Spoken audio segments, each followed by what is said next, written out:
नमस्कार। Contract lecture series में मैं अमिताभ सिंह एक बार फिर आपका हार्दिक स्वागत करता हूं। आज कॉन्ट्रैक्ट के जिस सेक्शन को लेकर आपके सामने उपस्थित हूं, ये सेक्शन कॉन्ट्रैक्ट का एक तरह से कहिए पूरे कॉन्ट्रैक्ट एक्ट की जान भी है और इसके साथ ही ये काफी टेक्निकल सेक्शन है। इस सेक्शन पर सबसे ज्यादा क्वेश्चंस पूछे जाते हैं और स्टूडेंट्स को कंफ्यूज किया जाता है। जी हाँ, मैं बात कर रहा हूं remedies available for the breach of contract. Contract भंग हो चुका है, एक पार्टी ने जो वादा किया था उसने वो भंग कर दिया, दूसरी पार्टी को कौन कौन सी रेमेडी अवेलेबल होगी इस लेक्चर में देखेंगे कि सबसे पहले कॉमन लॉ में क्या रेमेडी अवेलेबल है और इस टॉपिक के सबसे लीडिंग केस से शुरुआत की जाएगी। कौन सी सबसे लीडिंग केस? सबसे लीडिंग केस का नाम है हेडले वर्सेस बक्सेंडेल। कब की केस है? 1854 की केस है। 2021 में मैं पढ़ा रहा हूं, 2041 में, 2051 में भी जब भी ये टॉपिक कोई देखेगा सबसे पहले हेडले वर्सेस बक्सेंडेल को देखना होगा। जस्टिस कौन बैठे थे? जस्टिस बैठे थे एल्डरसन बी। कहां, कौन सी कोर्ट थी ये कोर्ट थी एक्सचेकर चैम्बर की। एक्सचेकर चैम्बर की एक और जजमेंट है जो इतिहास के पन्नों में सुरक्षित हो गई है, उसका नाम था रायलैंड वर्सेस फ्लेचर और वहां दिया गया था स्ट्रिक्ट लायबिलिटी का प्रिंसिपल। वहां बैठे थे जस्टिस ब्लैकबर्न। वापस आ जाइए, हेडले वर्सेस बक्सेंडेल की केस। ये केस न केवल कॉमन लॉ के लिए ही सबसे इंपॉर्टेंट केस रही, बल्कि जब आप भारत में आएंगे सेक्शन 73 को देखेंगे तो सेक्शन 73 को जब आप पढ़ेंगे और जब हेडले वर्सेस बक्सेंडेल का जजमेंट पढ़ेंगे आपको लगेगा कंट्रोल सी और कंट्रोल वी किया गया है, कॉपी एंड पेस्ट। फिर इसके बाद केस आएगी विक्टोरिया लॉन्ड्री की और इसमें विक्टोरिया लॉन्ड्री के केस में जस्टिस बैठेंगे जस्टिस एशवर्थ। जस्टिस एशवर्थ ने कॉन्सेप्ट बहुत सही अप्लाई किया लेकिन एक गलती कर दी। इन्होंने कहा कॉन्ट्रैक्ट एक्ट के अंतर्गत मिलने वाले डैमेजेस को और रिमोटनेस ऑफ डैमेजेस को जो टॉर्ट में होता है, दोनों को ही एनालॉजी स्टैब्लिश कर दी, दोनों को एक जगह ले आए, जिनकी काफी क्रिटिसिज्म की गई और फिर इस कंफ्यूजन को दूर किया हाउस ऑफ लॉर्ड्स ने हेरोन सेकंड के जजमेंट में। और यहां पर जाकर के हाउस ऑफ लॉर्ड्स ने पूरी तरह से कॉन्सेप्ट को एम्फसाइज किया, डिस्कस किया डिटेल में। इसके बाद आएंगे भारत में कि आखिर भारत में सेक्शन 73 कहना क्या चाहता है। एग्जांपल्स के जरिए इसको देखेंगे। फिर यहां पर कुछ केसेस आएंगी। यहां केस आएगी Madras railway company versus Govind Ram की और मुरलीधर चिरंजीत लाल वर्सेस हरिश्चंद्र द्वारिका दास की। इसके बाद देखेंगे कि क्या मेंटल पेन अगर आपको हुआ है, ब्रीच ऑफ कॉन्ट्रैक्ट आपके साथ किया गया, ब्रीच ऑफ कॉन्ट्रैक्ट में आपके लिए मेंटल पेन खड़ा हो गया है, आपको मेंटली हरासमेंट फील करना पड़ा है, तो क्या उसके लिए कंपनसेशन आपको मिलेगा? क्या कहता है इंग्लिश लॉ और क्या कहता है इंडियन लॉ। और सबसे लास्ट में देखेंगे mitigation of damages. Mitigation of damages से क्या मतलब? जो व्यक्ति बियर कर रहा है ब्रीच ऑफ कॉन्ट्रैक्ट को, मतलब जो कि प्लांटिफ है वही गया है मुकदमा लेकर के कंपनसेशन लेने के लिए, ये उसकी जिम्मेवारी बनती है कि जब ब्रीच हो जाए तो होने वाले नुकसान को वो मिटिगेट करे वहां तक जहां तक वो कर सकता है। ये प्रिंसिपल कहां है? ये प्रिंसिपल है सेक्शन 73 के एक्सप्लेनेशन में और साथ ही इसमें केस लॉ का डेवलपमेंट आएगा इंग्लिश लॉ में। तो ये पूरा लेक्चर रहेगा, ये पूरा कॉन्सेप्ट रहेगा आपका remedies available for breach of contract. शुरू करते हैं आज का ये lecture, remedies available for breach of contract, discuss detail section number 73 of Indian contract act. देखिए, कोई भी कॉन्ट्रैक्ट किया क्यों जाता है? कॉन्ट्रैक्ट किया जाता है कि पार्टीज अपने ऊपर जिम्मेवारी लेती हैं कि हम अपना वादा निभाएंगे, लेकिन मान लीजिए कि पार्टी ने अपना वादा नहीं निभाया, कॉन्ट्रैक्ट ब्रीच कर गया। अब जो व्यक्ति, जिस पर्सन ने डैमेज को बियर किया है, उसको क्या अवेलेबल करना है? वो जाएगा रेमेडी के लिए। उसे कौन कौन सी रेमेडी अवेलेबल होगी? अब तो ये प्रश्न खड़ा होगा। अब यहां पर अगर हम इंग्लिश लॉ को देखें, अगर हम कॉमन लॉ सिस्टम को देखें, तो जब तक हेडले वर्सेस बक्सेंडेल की जजमेंट नहीं आई थी, एक्सचेकर चैम्बर में जस्टिस एल्डरसन बी ने ये जजमेंट नहीं दी थी, तब तक इंग्लिश लॉ में भी ब्रीच ऑफ कॉन्ट्रैक्ट के केस में रेमेडीज को लेकर कोई सेट प्रिंसिपल नहीं बने थे। ध्यान दीजिएगा, मतलब आप कह सकते हैं कि एल्डरसन बी एक तरीके से कह लीजिए कि वो जज बने जिन्होंने पॉइंटर्स निकाला, जिन्होंने हाईलाइट किया कि आखिर ब्रीच ऑफ कॉन्ट्रैक्ट की दशा में, ब्रीच ऑफ कॉन्ट्रैक्ट की सिचुएशन में क्या क्या बातों को ध्यान दिया जाएगा। आते हैं सबसे पहले हेडले वर्सेस बक्सनडेल के जजमेंट के ऊपर। इनके फैक्ट क्या थे, क्या इसकी जजमेंट थी। अब देखिए, यहां पर जो हेडले हैं, जो प्लांटिफ है हेडले, ये ग्लॉस्टर नाम की जगह पर एक मिल चलाते थे। मिल में क्रैंक शाफ्ट लगा हुआ था, एक क्रैंक का एक शाफ्ट लगा हुआ था, जो शाफ्ट टूट गया था। अब इन्होंने नए क्रैंक शाफ्ट के लिए बक्सनडेल को ऑर्डर दिया था। बक्सनडेल कहां रहते थे? बक्सनडेल जो थे वो ग्रीनविच में थे, ये मैन्युफैक्चरर थे इस तरह के शाफ्ट की। और इन्होंने, बक्सनडेल ने क्या किया, ऑर्डिनरी कुरियर में उस क्रैंक शाफ्ट को भेजा। शाफ्ट को हेडले तक पहुंचने में थोड़ा ज्यादा समय लग गया। इस दौरान इनकी मिल बंद रही। तो जो हेडले ने केस फाइल किया, इसमें उन्होंने जो डीले हुआ उस तक क्रैंक शाफ्ट आने में, उस डीले के कारण जो प्रॉफिट का नुकसान हुआ हेडले को, उसको भी उन्होंने क्लेम किया, उसको भी उन्होंने जोड़ा अपने किसके लिए, कि हमें यह भी डैमेजेस दिलाया जाए, कि यह भी मुझे कंपनसेट किया जाए। अब देखिए, अब यहां पर आते हैं जस्टिस एल्डरसन बी और कोर्ट है एक्सचेकर चैम्बर। क्या कहते हैं? एक्सचेकर चैम्बर में जस्टिस एल्डरसन बी ने कॉन्सेप्ट दिया, when A party has broken a contract, the damages the other party में receive should be such as may fairly and reasonably be considered either during naturally according to the usual course of things from such breach or such as reasonably may be supposed to have been in contemplation of both parties at the time when they made the contract as the possible result of its breach. अब यहां पर इस judgement को समझिए, justice Alderson B कह रहे हैं कि ब्रीच ऑफ कॉन्ट्रैक्ट के केस में आप कौन सा कंपनसेशन, क्या रेमेडी आपको अवेलेबल होगी।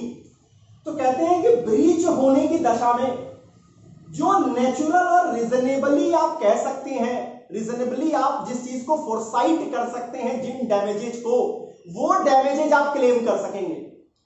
इसका मतलब है कि जो डैमेजेज बहुत रिमोट होंगी, बहुत दूर की होंगी, उन चीजों को आप नहीं क्लेम कर सकेंगे, उनको आप नहीं डिमांड कर सकेंगे। लेकिन यहां पर जस्टिस एल्डरसन लिखते हैं, but if you provide information of the specific situation और सर्कमस्टांसेस, अगर आपने स्पेसिफिक जो आपकी सिचुएशन या सर्कमस्टांस है, आपने उस बारे में दूसरी पार्टी को अवगत करा दिया है, तब वहां पर आप उस स्पेशल सर्कमस्टांस के लिए भी कंपनसेशन वसूल सकते हैं। जैसे अब यहां हेडले की मिल थी, हेडले ने क्रैंक शाफ्ट ऑर्डर किया था, लेकिन हेडले ने यह इंफॉर्मेशन नहीं दी थी कि उसकी मिल बंद पड़ी है, उसे डेली का नुकसान होगा। अगर हेडले ने यह इंफॉर्मेशन बक्सनडेल को दे दी होती, तब वहां पर अगर बक्सनडेल के द्वारा जो कुरियर भेजा गया उसमें डीले होता, तो हेडले को कंपनसेशन में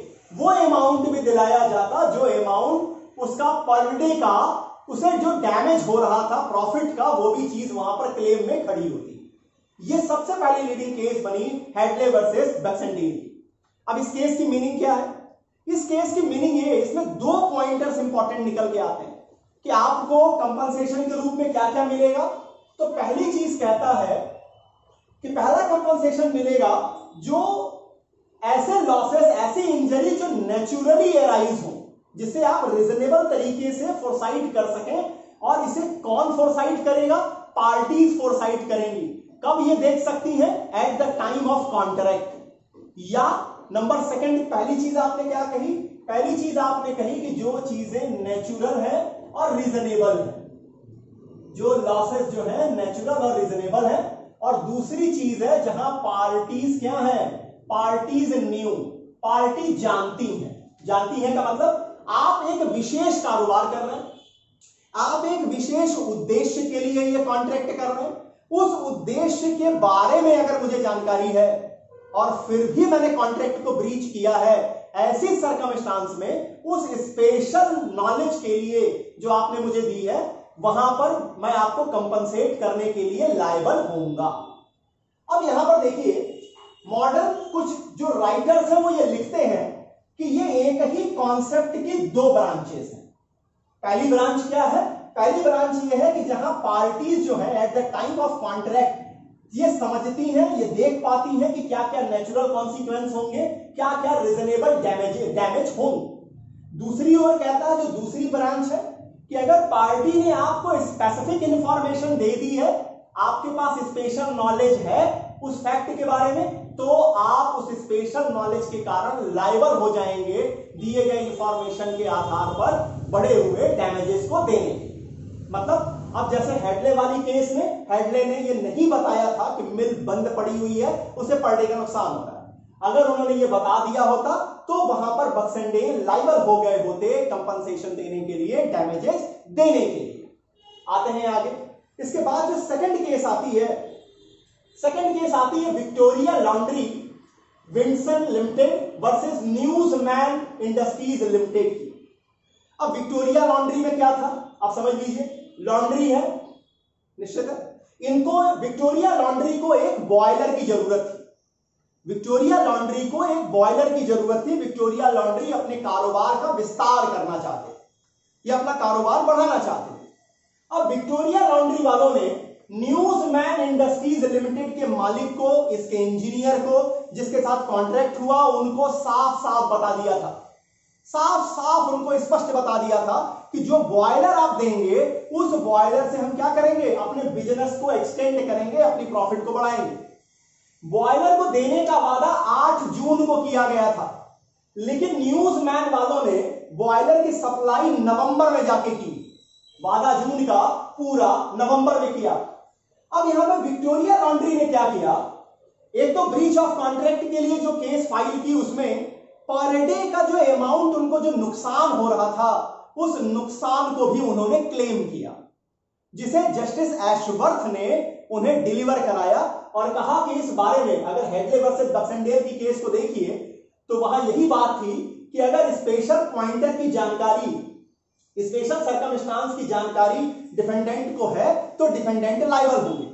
न्यूज़मैन इंडस्ट्रीज लिमिटेड को इस बात की जानकारी थी कि ये बॉयलर क्यों मांगा जा रहा है, इस बॉयलर से क्या करना है।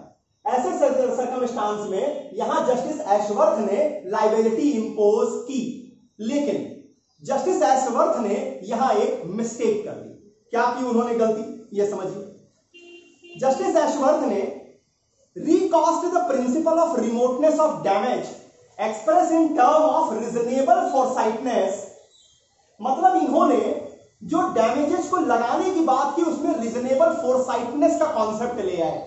ये कॉन्सेप्ट आपको वैगन माउंट के केस में टॉर्ट में देखने को मिलेगा।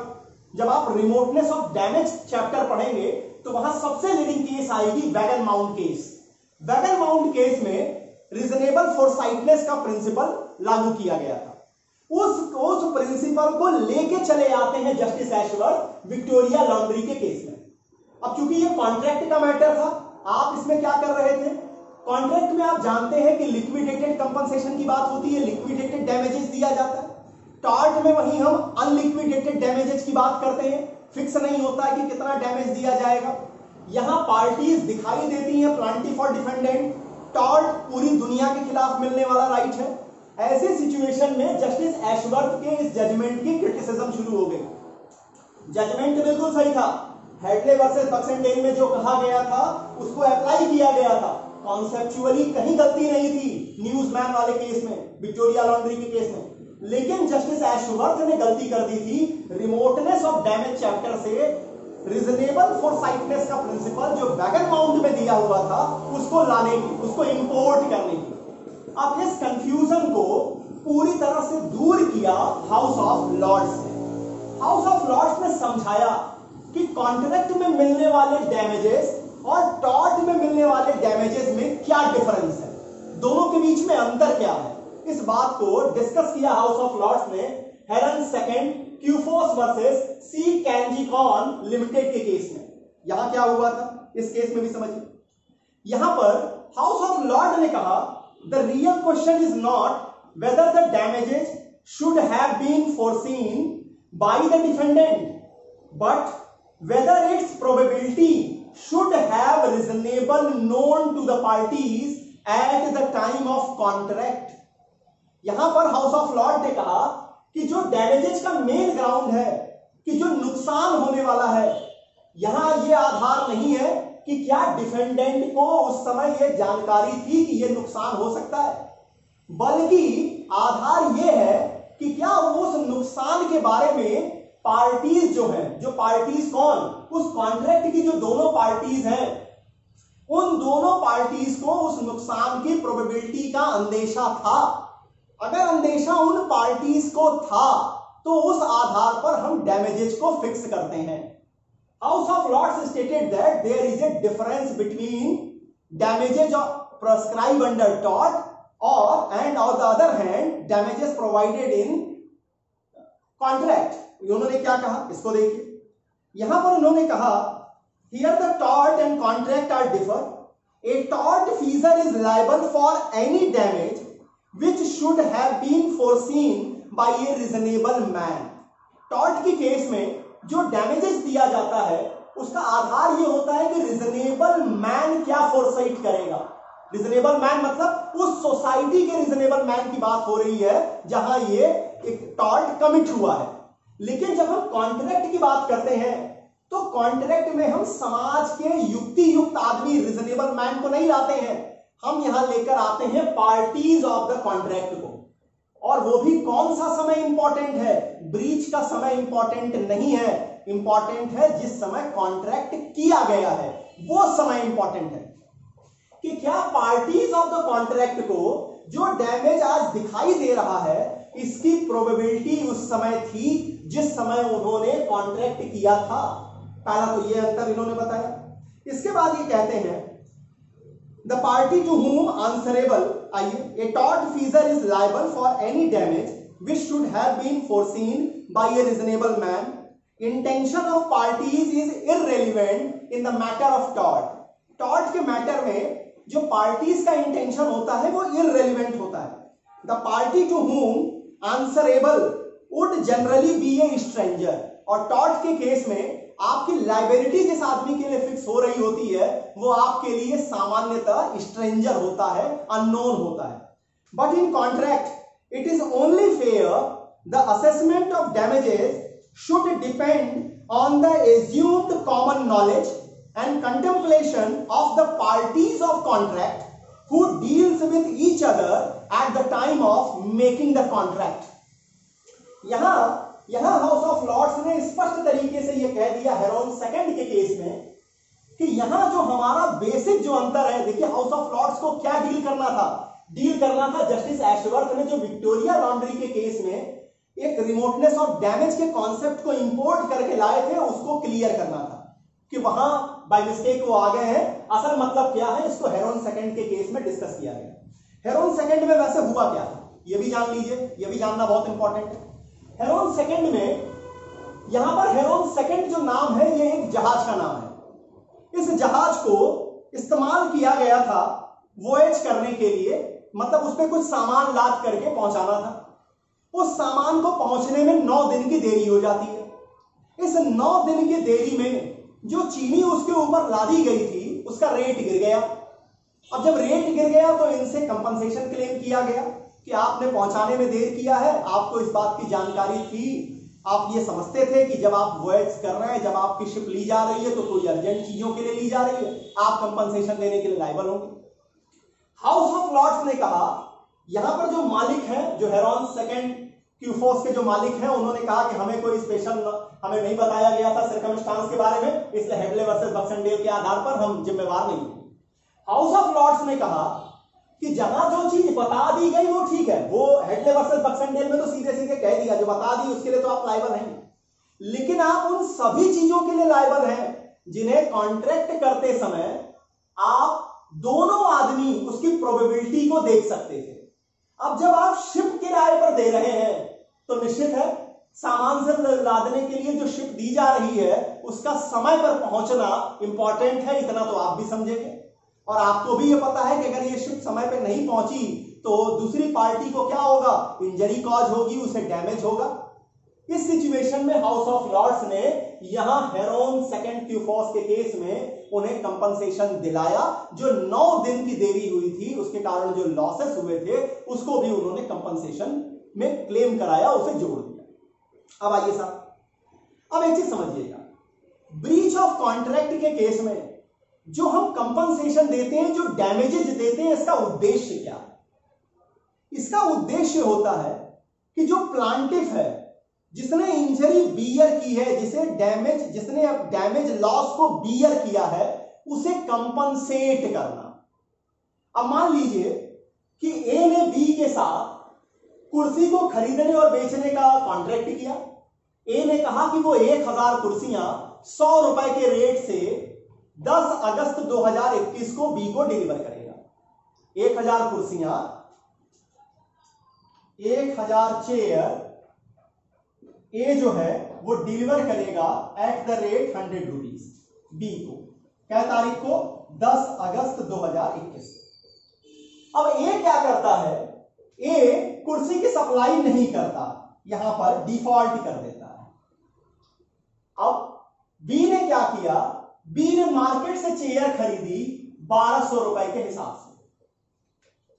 तो कितने का लॉस बियर करना पड़ा बी को इस ब्रीच ऑफ कॉन्ट्रैक्ट के कारण? 200 रुपए मल्टीप्लाई बाई 100, सॉरी यहां पर 120 रुपए रख लीजिए। 100 रुपए की कुर्सी है तो 120 रुपए के हिसाब से मार्केट में इन्हें खरीदनी पड़ी कुर्सी। कितने का इनको नुकसान हुआ? 120 में से 100 घटा दीजिए तो यहां बचा 20। 1000 कुर्सियां देने की बात थी, कितने का क्लेम करेंगे ये? 20,000 रुपए की इनको क्या हुआ? डैमेज हुआ। अब ये 20,000 रुपए को क्लेम कर सकेंगे, इन्हें 20,000 रुपए का कंपनसेशन दिलाया जाएगा। इसका उद्देश्य क्या है? बी को जो इंजरी हुई है, जो डैमेज हुआ है, इनको कंपनसेट करना। अब अगर मान लीजिए, एक एग्जांपल समझिए कि 100 की कुर्सी है, 100 रुपए की कुर्सी के हिसाब से 1000 कुर्सी इनको मिलनी थी। 10 तारीख को ये डिफॉल्ट कर जाता है। ये बी उस दिन मार्केट में जाते हैं और 100 रुपए से ही कुर्सी खरीद लेते हैं। 120 से खरीदे तो 20,000 का नुकसान हुआ, 100 से खरीदे तो नुकसान कितने का हुआ? 0। एक भी पैसे का उन्हें नुकसान नहीं हुआ। अब ऐसी केस में क्या होगा? ऐसी केस में उन्हें केवल नॉमिनल डैमेजेस दिलाया जाएगा, नाम मात्र का कंपनसेशन दिलाया जाएगा कि आप इन्होंने ब्रीच ऑफ कॉन्ट्रैक्ट किया है, आपके अधिकार का उल्लंघन हुआ है, हम उसे जस्टिफाई कर रहे हैं, हम आपके अधिकार की मान्यता देते हैं, लेकिन आपको कोई नुकसान नहीं हुआ है, इस कारण से हम आपको सिर्फ नॉमिनल डैमेज प्रोवाइड करेंगे। अब डैमेजेस के रूप में क्या दिया जाएगा? लिक्विडेटेड डैमेज कितना होगा? पेनाल्टी दी जाएगी या नहीं दी जाएगी? इसे अगले लेक्चर में सेक्शन 74 में लेके आपके सामने आएंगे। यहां समझ लीजिए कि सेक्शन 73 का कॉन्सेप्ट यह है कि ब्रीच ऑफ कॉन्ट्रैक्ट के केस में कंपनसेशन आपको वही दिलाया जाएगा जितना कंपनसेशन पर्याप्त होगा प्लांटिफ को कंपनसेट करने के लिए, उसको उस स्थिति में लाने के लिए जिस स्थिति में वो होता अगर कॉन्ट्रैक्ट पूरा किया गया होता। अगर कहीं कोई नुकसान नहीं हुआ है तो वहां पर सिर्फ नॉमिनल डैमेजेस दिलाए जाएंगे। इतनी बातें रही आपके कॉमन लॉ केस में, कॉमन लॉ रेमेडी के रूप में। हेडले वर्सेस बक्सेंडेल के केस में दोनों सिद्धांत आपको लिखने पड़ेंगे। विक्टोरिया लॉन्ड्री के केस में जस्टिस एशवर्थ को लिखिए। जस्टिस एशवर्थ ने क्या गलती की थी, इसको किसने दूर किया? हेरोन सेकंड के केस में हाउस ऑफ लॉर्ड्स ने। अब आ जाइए इंडियन लॉ क्या कहता है, भारत में सेक्शन 73 क्या कह रहा है।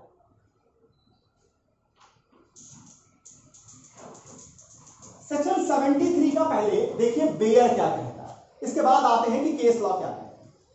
Section 73 states, when a contract has been broken, the party who suffers by such breach is entitled to receive from the party who has broken the contract compensation for any loss or damage caused to him thereby, which naturally arose in the usual course of things from such breach, or which the parties knew when they made the contract to be likely to result from such breach of it. Such compensation is not to be given for any remote and indirect loss or damages sustained by reason of breach. मैंने आपको शुरुआत में ही कहा कि भारत में जो section 73 का bear आप पढ़ेंगे, आपको ऐसा लगेगा कि आप कंट्रोल सी कंट्रोल बी देख रहे हैं हेडले वर्सेस बक्सनडेल के जजमेंट, जो कि एल्डरसन बी के द्वारा दिया गया। हेडले वर्सेस बक्सनडेल के केस में भी क्या कहा था जस्टिस एल्डरसन ने, आप उन्हीं चीजों का उसी नुकसान को क्लेम कर सकेंगे जिसको या तो पार्टीज जानती हैं या जिसको नेचुरली और रीजनेबल तरीके से आप समझते हैं, जिसकी प्रोबेबिलिटी का आपको अंदेशा है। कोई भी रिमोट चीज, कोई भी रिमोट डैमेज आप क्लेम नहीं कर सकेंगे। इसी बात को सेक्शन 73 का बेयर एक स्टैट्यूटरी प्रोविजन के रूप में डिस्कस कर रहा है। फिर से देख लीजिए क्या कह रहा है। यह कह रहा है सीधे सीधे कि यहां पर जो भी सेक्शन 73 का सीधा कहना, when a contract has been broken, जब एक कॉन्ट्रैक्ट ब्रेक कर दिया गया है, the party who suffers by such breach, वह पार्टी जो सफर कर रही है, is entitled to receive from the party who has broken the contract, जिसने कॉन्ट्रैक्ट ब्रीच किया है, कंपनसेशन फॉर एनी लॉस और damage caused to him thereby which naturally arose in the usual course of things from such breach। पहला चीज आप क्या claim कर सकते हैं, जो नेचुरल कॉन्सिक्वेंस आ रहा है, जो नेचुरल डैमेज, नेचुरल लॉस आप बियर कर रहे हैं, और विच द पार्टीज न्यू।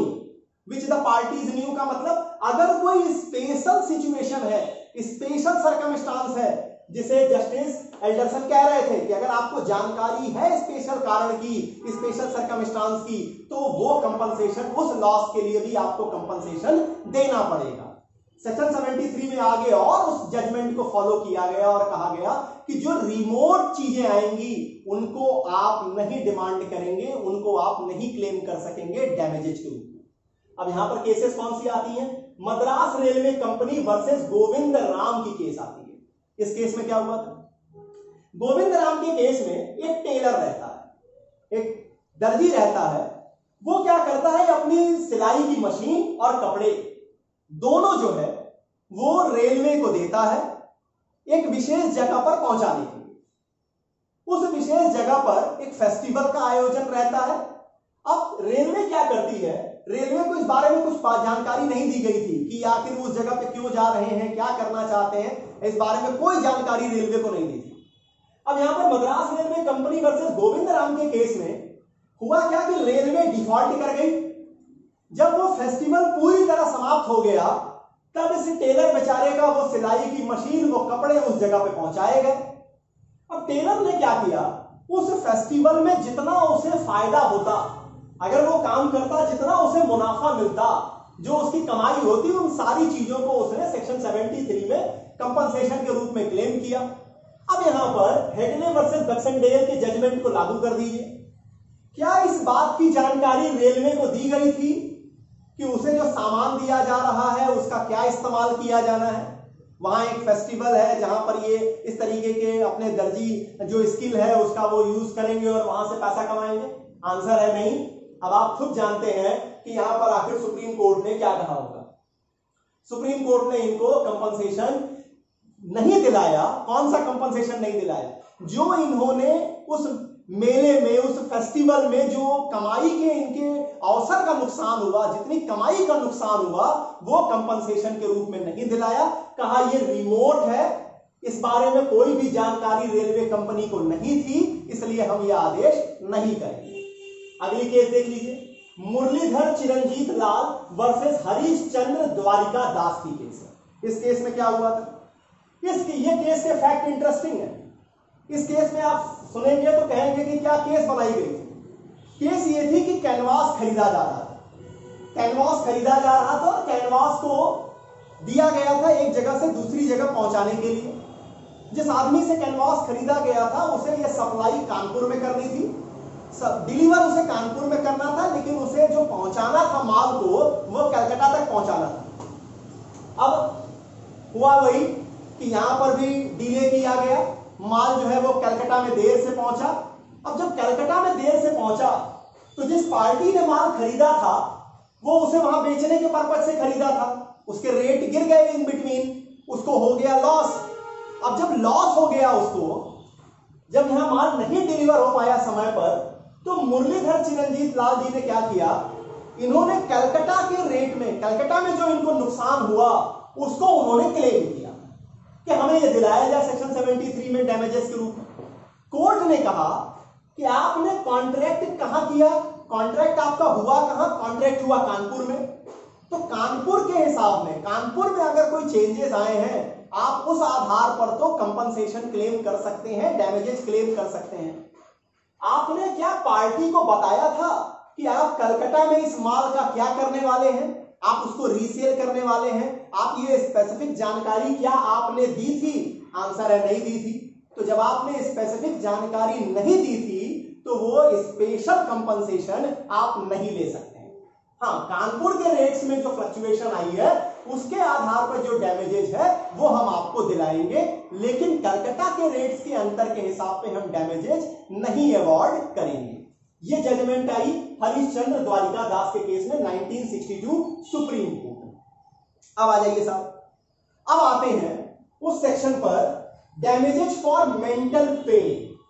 देखिए, हर ब्रीच ऑफ कॉन्ट्रैक्ट, जो भी कॉन्ट्रैक्ट ब्रीच किया जाएगा, वो जिस पार्टी के साथ ये ब्रीच होगी उसे मेंटल तो प्रेशर आएगा, उसके सामने मेंटल परेशानी तो निश्चित आएगी। लेकिन अब प्रश्न उठता है कि क्या ये जो मेंटल सफरिंग हुई है इसके लिए कंपनसेशन दिलाया जाएगा? जनरल प्रिंसिपल क्या है समझिए। Ordinarily in commercial contracts damages are not allowed for mental suffering. Mental suffering के लिए सामान्यतः कंपनसेशन नहीं दिलाया जाता। क्या इसका कोई एक्सेप्शन है? जी हाँ, इसके 3 एक्सेप्शन है। 3 एक्सेप्शन है जहां मेंटल सफरिंग के लिए आपको कंपनसेशन दिलाया जाएगा। ध्यान दीजिएगा कौन कौन से। Number 1, breach of promise to marry. जब आप किसी से शादी का वादा करते हैं और तोड़ देते हैं, ध्यान दीजिएगा जितने भी नौजवान साथी हैं, यहां पर शादी के वादे को जब आप ब्रेक कर देते हैं, ऐसे सर्कमस्टांस में जो मेंटल सफरिंग अगले पार्टी को होगी उसके लिए आप क्या करेंगे? आपको कंपनसेशन बियर करना पड़ेगा, पहली चीज। नंबर 2,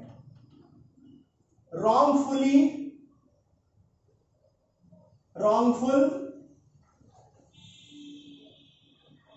यहां पर आ गया आपका मेंटल सफर या डिसऑनर ऑफ चेक। बैंक में आपके अकाउंट में सफिशिएंट अमाउंट है, पैसा सफिशिएंट है, आपकी सिग्नेचर सही है, सब सही है, बैंक क्या कर देती है? डिसऑनर ऑफ चेक कर देती है।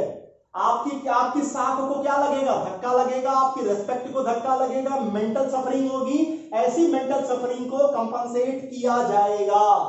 नंबर 3 किन के लिए है?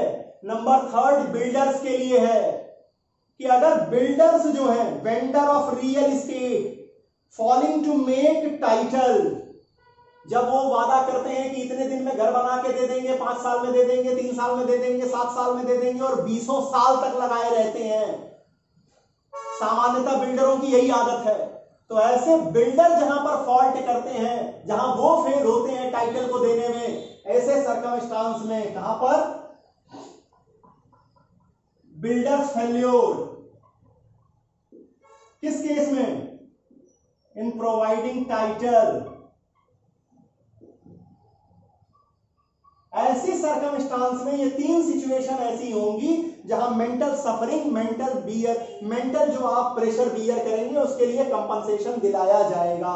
अदरवाइज इन तीनों को छोड़ दें, बाकी किसी भी ब्रीच ऑफ कॉन्ट्रैक्ट में मेंटल प्रेशर, मेंटल चीजों के लिए, मेंटल सफरिंग के लिए आपको कंपनसेशन नहीं दिलाया जाता है। यह सामान्य नियम है। तीनों अपवाद ध्यान दीजिएगा। शादी का वादा करके तोड़ देते हैं, अकाउंट में पैसे हैं, गलत तरीके से डिसऑनर ऑफ चेक बैंक कर देता है, या बिल्डर जो है वो फेल कर जाता है क्या देने में, टाइटल को ट्रांसफर करने में। आइए साहब, इस पर क्या कोई केस है? जी हां, इस पर केस है। कौन सी?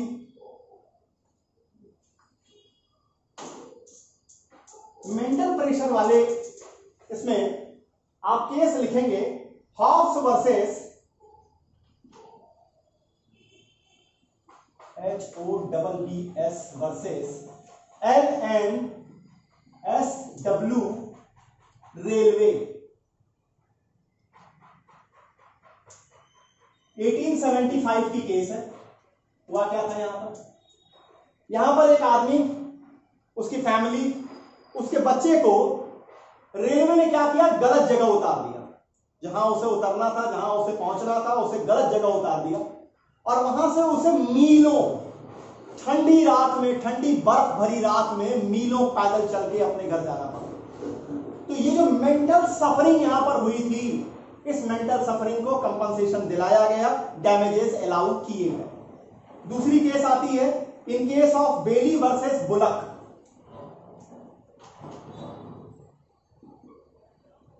बेली वर्सेस बुलक केस है 1950 की। अब यहां क्या हुआ था, यहां भी एक पर्सन, उसकी पत्नी और उसके बच्चे, एक बंदा, उसकी पत्नी और उसका बच्चा 2 साल तक फोर्स हुए डिस्कंफर्ट में रहने के लिए। क्यों? क्योंकि जो सॉलिसिटर था उसने पोजीशन को लेने के लिए जो पेपर्स की फॉर्मेलिटी पूरी करनी थी वो नहीं की थी। तो डिस्कंफर्ट जो यहां हुआ था उस परिवार को, उसको कंपनसेशन किया गया। तो हमने आपको बताया कि सामान्य नियम क्या है। सामान्य नियम है कि मेंटल पेन के लिए, मेंटल सफरिंग के लिए कंपनसेशन नहीं दिलाया जाएगा, लेकिन 3 सिचुएशन है एक्सेप्शनल्स जहां हर हालत में दिलाया जाएगा। इसके बाद आप लिखेंगे 2 cases, Hobbs versus LS railway company, जहां पर गलत जगह पर व्यक्ति को उतार दिया गया था, उसे पैदल चल के रात में आना पड़ा, ठंड रात थी, बर्फ भरी, वहां पे ड्रिजलिंग नाइट थी, वहां पर इसके कंपनसेशन दिलाया। सॉलिसिटर की गलती के कारण जहां एक परिवार 2 साल तक डिस्कंफर्ट बियर करता है, वहां भी कंपनसेशन इंग्लिश कोर्ट्स ने दिलाया। अब आ जाइए लास्ट जो इसका टॉपिक है, मिटिगेशन ऑफ डैमेजेज किसे कहते हैं। अब मिटिगेशन ऑफ डैमेजेज को समझिए। मिटिगेशन ऑफ डैमेजेज कहने का मतलब है कि ए और बी के बीच में कॉन्ट्रैक्ट हुआ, ए ने ब्रीच कर दिया, अब क्या? अब देखिए बी की जिम्मेवारी, ए ने ब्रीच कर दिया, बी को कंपनसेशन का राइट मिल गया, ठीक है, लेकिन ये बी की जिम्मेवारी है कि वो अपनी ओर से हर संभव कोशिश कर ले कि होने वाले नुकसान को जितना कम कर सकता है करे। अब आप कहेंगे कि इसे कैसे देखेंगे? देखिए ये फैक्ट का क्वेश्चन होगा, अगर बी अपनी ओर से उन्हें कम करने का प्रयास नहीं करता है तो उन्हें उतना कंपनसेशन नहीं दिलाया जाएगा जो कि उसे नहीं होता अगर उसने प्रयास किया होता। समझिए, कहता है general principle of damages is that the person suffering loss from breach of contract must take reasonable steps available to him to mitigate the extent of damage. It is not a legal duty on the plaintiff, but he can't act unreasonably and hold defendant liable to loss. Whether plaintiff has used reasonable opportunity or not, it is a question of fact, and in each case the burden of proof lies on defendant. अब इसका क्या मतलब समझिए, इसको एक example के जरिए आपको समझाते हैं। वही एग्जांपल जो भी थोड़ी देर पहले आपसे लिए। ए ने बी को 1000 चेयर की सप्लाई करने का वादा किया 100 रुपए के हिसाब से। 10 अगस्त 2021 को यह करना है। इन्होंने ब्रीच कर दिया, नहीं कर पाए। अब बी की क्या जिम्मेवारी बनी? सेक्शन 73 के एक्सप्लेनेशन पे आ रहा हूं, जो जनरल प्रिंसिपल कॉमन लॉ का है उसकी बात है, दोनों एक ही चीज आएगी। यहां कहता है कि अब बी की यह जिम्मेवारी बनती है कि वो 10 तारीख को 10 अगस्त 2021 को मार्केट में जाए, मार्केट में जो लोवेस्ट प्राइस पे सामान मिल रहा है, इन्होंने 100 रुपए के हिसाब से कहा था, मार्केट में 150 रुपए मिनिमम के हिसाब पे मिला, तो 50 रुपए मल्टीप्लाई बाई 1000 कुर्सी देनी थी, 50,000 का डैमेजेस इनका खड़ा हो गया। अब बी क्या करता है? बी 7 दिन तक रुक जाता है, वेट अप टू 7 डेज, 7 दिन तक रुका रहता है, आराम से जो है चारपाई लगा के सो रहा। अब 7 दिन बाद जब मार्केट जाता है तो मार्केट में 250 रुपए की कुर्सी मिलती है, कुछ कारण से रेट क्या हो गया? 150 से 250 हो गया। अब प्रश्न उठता है कि क्या बी जो है वो 150 जो अंतर है 1000 कुर्सियां, मतलब क्या यहां पर 1.5 लाख रुपए का कंपनसेशन वसूल सकता है? क्या 1.5 लाख रुपए का कंपनसेशन उसे दिलाया जाएगा? आंसर है नहीं दिलाया जाएगा, ये कंपनसेशन इन्हें नहीं मिलेगा। इन्हें मैक्सिमम कितना कंपनसेशन दिलाया जाएगा? इन्हें मैक्सिमम 50,000 रुपए तक का ही डैमेजेस दिया जाएगा। क्यों? क्योंकि ये अपने साइड से निग्लिजेंट है, इनके ऊपर लॉ स्टैट्यूटरी तरीके से जिम्मेवारी देता है उस लॉस को मिटिगेट करने का, कहां तक? जहां तक संभव हो, रिजनेबल तरीके से जहां तक संभव हो। यह नहीं कह रहा हूं कि चोर बाजार से जाके खरीद ले आइए, खुले मार्केट से खरीदिए, जो मिनिमम प्राइस मिलती है उसको खरीदिए, वहां से लीजिए, जो अंतर आता है वो डैमेजेस आप ले सकते हैं। आपने किया वेट, आपने कहा अरे यार ये तो हमारा मित्र है, दे ही देगा, आज भूल गया होगा, कल दे देगा, 2 दिन और वेट कर लेते हैं। 7 दिन बाद आप जाएंगे, 100 का माल 250 में खरीदेंगे और आप 150 रुपए के हिसाब से कंपनसेशन चाहेंगे, वो नहीं दिलाया जाएगा। ये चीज आएगी मिटिगेशन ऑफ डैमेजेस। अब इसमें जरा केस देख लीजिए।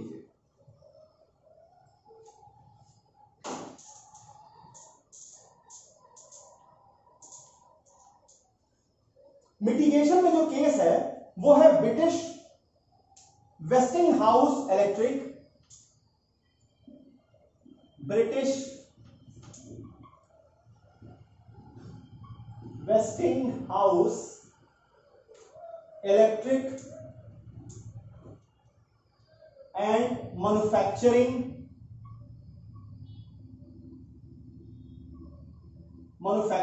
कंपनी वर्सेस अंडरग्राउंड, 3 पन्ने का तो इनका नाम ही है, underground electric railway company of London. कुछ और बच गया था बेचारे, वो भी जोड़ देते। तो British wasting house electric and manufacturing company versus underground electric railway company of London के केस में हुआ क्या?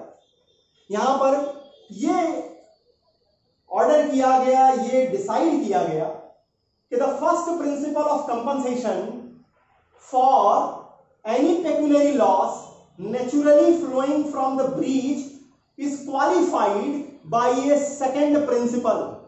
This second principle imposes a duty on the plaintiff to taking all reasonable steps to mitigate the loss consequent on the breach, and if the plaintiff neglects in his behavior, he can't claim such extraordinary damages. इस case में भी वही सिद्धांत दिया गया जो मैंने आपको कुछ समय पहले एग्जांपल से बताया कि आपकी जिम्मेवारी बनती है, आप प्लांटिफ हैं, डैमेजेस का राइट आपको है। ये पहले एक प्रिंसिपल जो डैमेजेस का राइट आपको देता है, उसी में एक ड्यूटी भी आपको लगी हुई है कि आप उस लॉस को, उस डैमेज को मिटिगेट करने की अपनी ओर से हर संभव कोशिश करेंगे। आपकी जिम्मेवारी बनेगी कि आप उस डैमेज को क्या कीजिए, मिटिगेट कीजिए। अगर आप निग्लेक्ट करते हैं, अगर आप वेट करते हैं, अगर आप गलती करते हैं, तो उसके कारण जो डैमेजेज बढ़ जाएगा वो आपको नहीं दिलाया जाएगा। ये जजमेंट आई ब्रिटिश वेस्लिंग हाउस इलेक्ट्रिक कंपनी के केस में। अब आ जाइए जरा भारत की स्थिति को देख लीजिए। भारत में आइए सेक्शन 73 का एक्सप्लेनेशन क्या कहता है। एक्सप्लेनेशन कहता है in estimating the loss of damage arising from breach of contract, the means which existed of remedifying the inconvenience caused by non-performance of contract must be taken into account। यहां भी वही बात कि हम डैमेजेस दिलाने के लिए, डैमेजेस जब दिलाने समय डैमेजेस का निर्धारण करेंगे तो हम ये देखेंगे कि प्लांटिफ को कौन कौन से साधन अवेलेबल थे, कौन कौन से रास्ते अवेलेबल थे उस लॉस को मिटिगेट करने का। उसने कितने रास्ते का इस्तेमाल किया नहीं किया, इन सारी चीजों का अकाउंट किया जाएगा जब हम डैमेजेस अवॉर्ड करेंगे। इसका मतलब कि भारत में भी सेक्शन 73 का जो एक्सप्लेनेशन है वो ये कहता है कि प्लांटिफ की जिम्मेवारी बनती है कि वो लॉस को जहां तक हो सके मिटिगेट करे। क्या भारत का कोई मुकदमा है? जी, भारत का एक केस लिख लीजिए, AKAS versus Mulla Dawood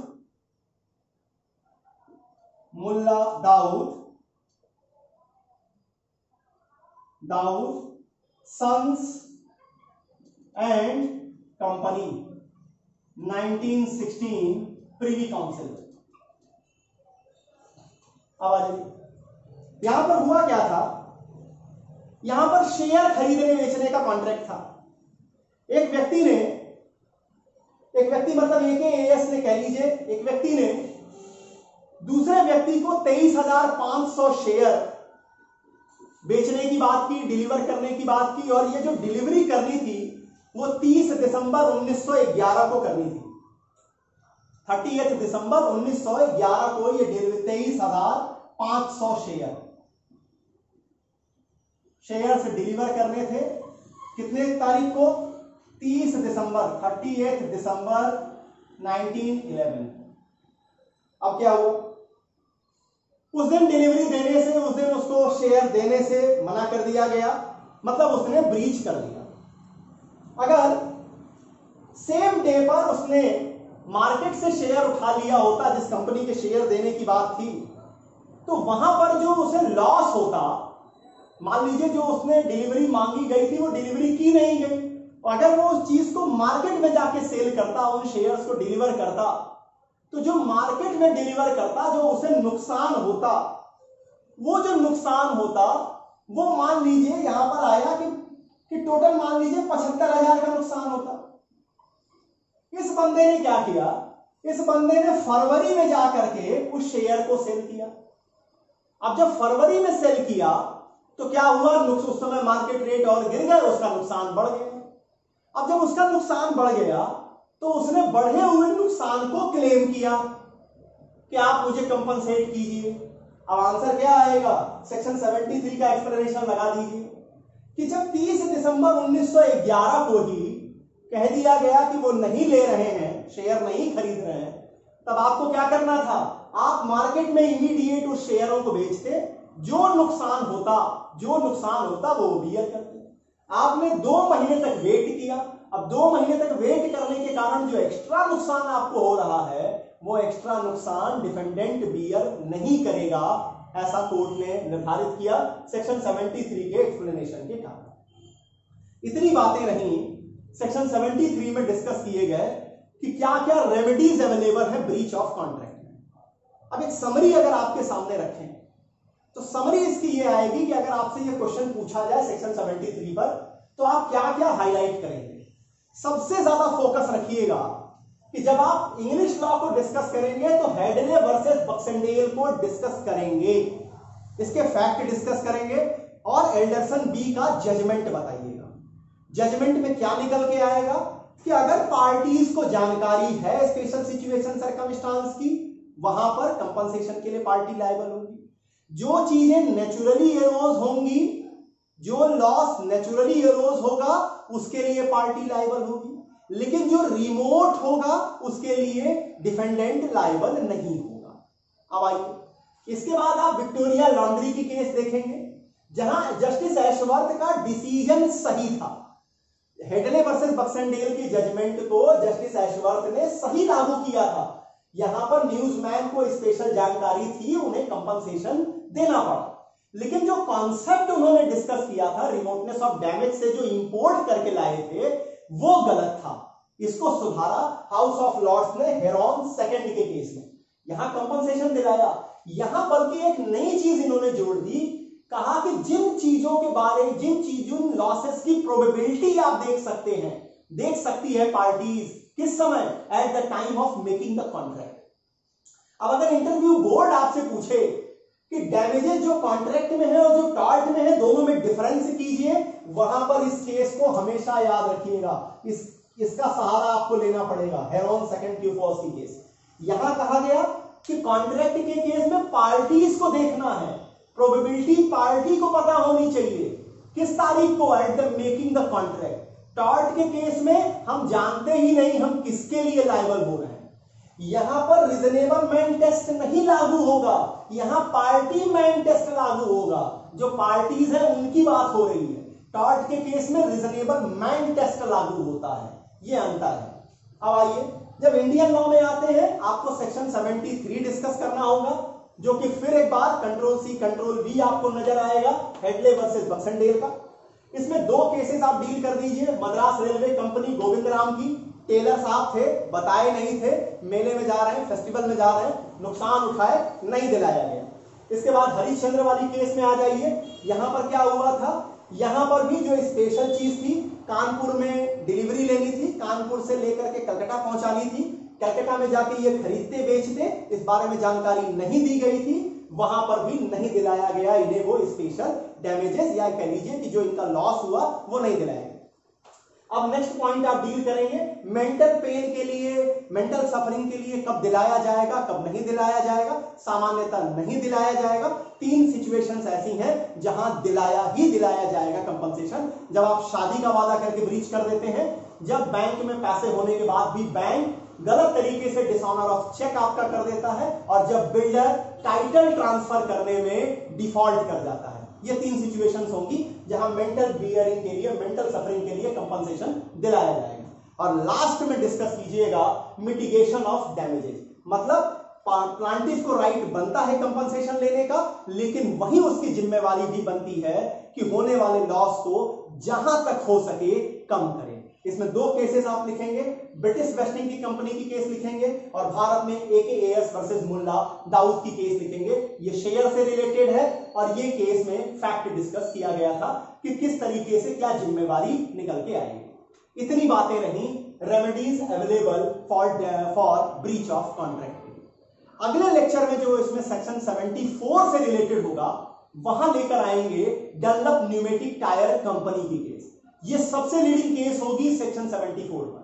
section 74 में आप देखेंगे लिक्विडेटेड डैमेजेस किसे कहते हैं, कब लिक्विडेटेड डैमेजेस दिलाया जाएगा, क्या पार्टीज ने पेनाल्टी फिक्स कर रखी है तो पेनाल्टी दिलाई जाएगी या नहीं।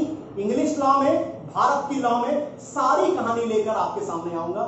तब तक के लिए बहुत बहुत धन्यवाद। नमस्कार।